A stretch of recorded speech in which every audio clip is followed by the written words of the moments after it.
Hello viewer, সবাইকে welcome. আজকের পর্বে আমরা দেখব যে বাংলাদেশ পানি উন্নয়ন বোর্ডের সহকারী রাজস্ব কর্মকর্তা এর 2023 সালের পরীক্ষার প্রশ্ন সমাধান। তো আপনারা যারা যে হিসাব রক্ষক পদে পরীক্ষা দিবেন তাদের জন্য খুবই গুরুত্বপূর্ণ। তারা বিগত সালের প্রশ্নের একটা ধারণা পেয়ে যাবেন, তাই সম্পূর্ণ ভিডিওটি দেখতে থাকুন। আর আগামী পর্বে আমরা দেখব, আমাদের পরবর্তী পর্বে দেখতে পারবেন যে বাংলাদেশ পানি উন্নয়ন বোর্ডের হিসাব রক্ষক পরীক্ষার প্রস্তুতি পর্ব 1। তো এই ভিডিওটি পাওয়ার জন্য চ্যানেলটি সাবস্ক্রাইব করে রাখুন। তো চলুন শুরু করছি আজকের পর্বটি। প্রথমে এসেছিল যে এক কথায় প্রকাশ করুন যে শুকনো পাতার শব্দ হচ্ছে মর্মর। সেবা করার ইচ্ছা এক কথায় শুশ্রূষা। যে বিষয়ে কোনো বিতর্ক নেই অভিসংবাদী। শুভক্ষণে জন্ম যার ক্ষণজন্মা। একই গুরুর শিষ্য তাকে বলে সতীর্থ। 2 নাম্বার ছিল বানান শুদ্ধ করে লেখা। তো স্নেহাশিস বানানটা এইভাবে হবে, শীষ তালিবসদন্ত স। পিপিলিকা সঠিক বানান হচ্ছে এটা, রস্বইকার দীর্ঘইকার রস্বইকার। একইভাবে বিভীষিকা এটাও হবে পিপিলিকার মতো বিভীষিকা। সামর্থ্য এই বানানের সমর্থক বানান হচ্ছে এটা।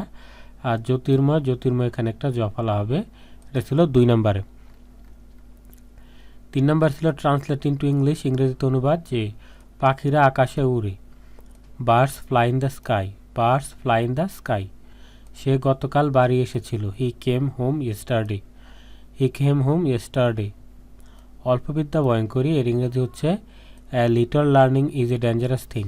হ্যালো বন্ধুরা, আপনারা অনেকে আছেন যে বিভিন্ন চাকরির আবেদন করেন, যে বারবার দোকানে গিয়ে আবেদন করতে অনেক ঝামেলা হয়। আবার অনেকে গ্রামে থাকেন যারা অনেক দূরে বাজারে গিয়ে আবেদন করতে হয়। আবার অনেকে মহিলা মানুষ আছেন যারা সবসময় বাইরে গিয়ে আবেদন করতে পারেন না। তাছাড়া আবার দোকানে আবেদন করতে খরচটা একটু বেশি হয়ে যায়। তো আপনারা চাইলে ঘরে বসেই চাকরি সকল আবেদন করতে পারেন মাত্র 30 টাকা এই মদিনা কম্পিউটার্স থেকে। তো ওদের কাছ থেকে আবেদন করার জন্য ওদের স্ক্রিনে দেওয়া নাম্বারে কল করুন, হোয়াটসঅ্যাপ নাম্বারে। আর ওদের ইউটিউব লিঙ্কটা ডিসক্রিপশন বক্সে দেওয়া আছে, সেখান থেকে নিতে পারেন, বা কিউআর কোড স্ক্যান করে তাদের ইউটিউব চ্যানেলটি সাবস্ক্রাইব করে রাখতে পারেন। তারা খুব নির্ভুলভাবে চাকরির আবেদন করে দেয়। A little learning is a dangerous thing. আমরা বাংলাদেশে বাস করি। We live in Bangladesh. আমি চা অপেক্ষা কফি পছন্দ করি। আই প্রেফার কফি টু টি। আমি চা থেকে কফি পছন্দ করি। এটা ছিল 3 নাম্বার। 4 নাম্বার ছিল যে fill in the blanks with preposition or article, যে please keep the book on the table. He is not capable of doing this. Vegetables are good for health. Dhaka is on the bank of Buriganga. He is a university student. এখানে student হবে। He is a university student.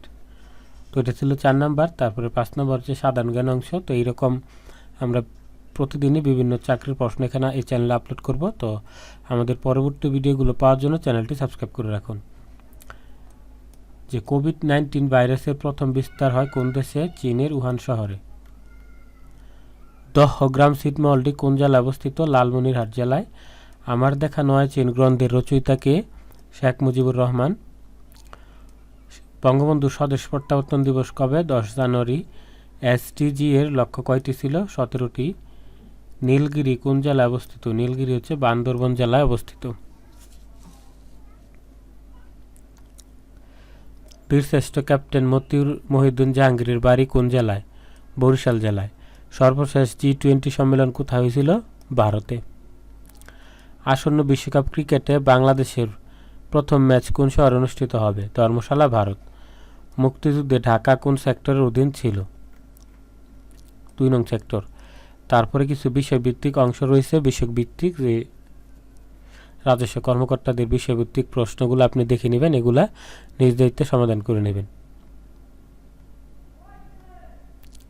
এখানে ভূমি আইন কি বলে, স্বায়ত্তশাসিত প্রতিষ্ঠানের সংজ্ঞা, তারপর এখানে দেখুন সব কিছু দেওয়া আছে, এগুলো আপনি দেখে নেবেন যে এটা হচ্ছে বিষয়ভিত্তিক প্রশ্ন। ভিডিওটি পজ করে দেখে নেবেন।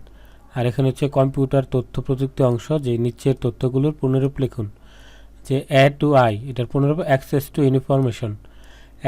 Information, www world wide web.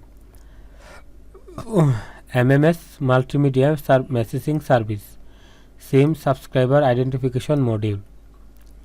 জিস geographic information system, GPS global positioning system, VOIP voice over internet protocol. তারপর আছে EDGE enhanced data rates for GSM evolution, ICT information and communication technology, GPRS general packet radio service. তারপরে এখানে কয়েকটা গণিত অংশ রয়ে গেছে যে 0.155 মিটার খাটো 20 মিটার শিকল দ্বারা মেলে একটি রেখার দৈর্ঘ্য পাওয়া যায়, গেলেও 1000 মিটার। রেখাটি একটি ঘরের মেঝের দৈর্ঘ্য 4 মিটার, প্রস্থ 3.5 মিটার।